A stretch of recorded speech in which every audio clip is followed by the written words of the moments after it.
Welcome to Marketplace Africa, where we cover the biggest economic trends impacting the continent. I'm Eleni Jokos, and this is Cape Town. It is South Africa's second largest city, home to almost 4 million people, and it's facing an enormous crisis as it contends with the worst drought in recorded history. Now, water restrictions have put a lot of pressure on key sectors of the economy, but business is finding ways to keep the taps on. Cape Town attracts millions of tourists to its shores every year, but many are thinking about staying away because of this. This is what's left of Theewaterskloof Dam. It has been the source of over 50% of Cape Town's water, and now it's just a terrifying sight with capacity down to below 15%. Heavy water restrictions in place, 50 litres per person per day, and this site could very well be a new normal. What we've done is we've installed this aerator, which is 35 Rand each for this small little device. This device goes into the head of the shower and then chokes the water usage by about 50%. So roughly from about 20 litres per minute to approximately 9 litres per minute. Gary Reid is Thokosan's Cullinan Hotel General Manager. With 400 rooms, the hotel has big water guzzlers like the in-house laundry, pool and restaurant. From disposable tablecloths and napkins to saving leftover water from bottles for the garden, every drop counts. Even at full capacity, Reid says they're saving 60,000 litres per day. You can, on a daily basis, in fact, minute by minute, hour by hour basis, check how your usage of water is happening in the hotel. It obviously takes a bit of investment because of the fact that you've got to install water meters so we can see how much water is being used in our laundry, change rooms for our staff and employees, in our kitchens, etc., etc. For Thokosan, one of South Africa's largest hotel groups, conserving water is becoming a new normal, all in a bid to avoid the day taps run dry, dubbed Day Zero. From a Thokosan group point of view, we've managed to reduce our consumption by about 40%. When Day Zero first became a reality, we embarked on quite a few initiatives with different shower heads, with aerators and taps. And Thokosan has dug deeper to find alternative water sources by tapping into the city's underground aquifers. This hotel is now completely off the municipal water grid. Many businesses and households are spending between $10,000 to $17,000 drilling boreholes hoping to strike water. That's according to Drillco CEO Trevor Hennings.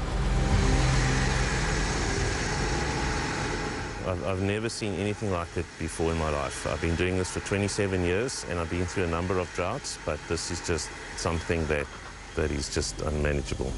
Thokosan is also installing its own desalination plant capable of producing up to 450,000 litres of water. Just like the rest of the city, the company realizes if the water stops flowing, so might the visitors. In total, the group spent $850,000 on water-saving solutions. And what we've tried to do is to just allay those fears. You know, Cape Town does have water. It is open for business. And what we're saying is come to Cape Town, but we're asking to save like a local. So there's definitely alternative water sources between quite a few properties in Cape Town. As a city, we now use half the water we did 3 years ago. Westgrow is an agency that promotes trade and tourism in Cape Town. The CEO says tourists only consume 1.5% of the city's water, but contributes around $3.2 billion to the city's economy every year. So if tourists stay away, it may hurt more than it helps. From the USA and Germany, there's been an uptick in the forward bookings over last year. The UK has had a different picture. We've seen a decline in forward bookings. So we know we need to focus more of our attention in sending the message to the UK that Cape Town is open for business.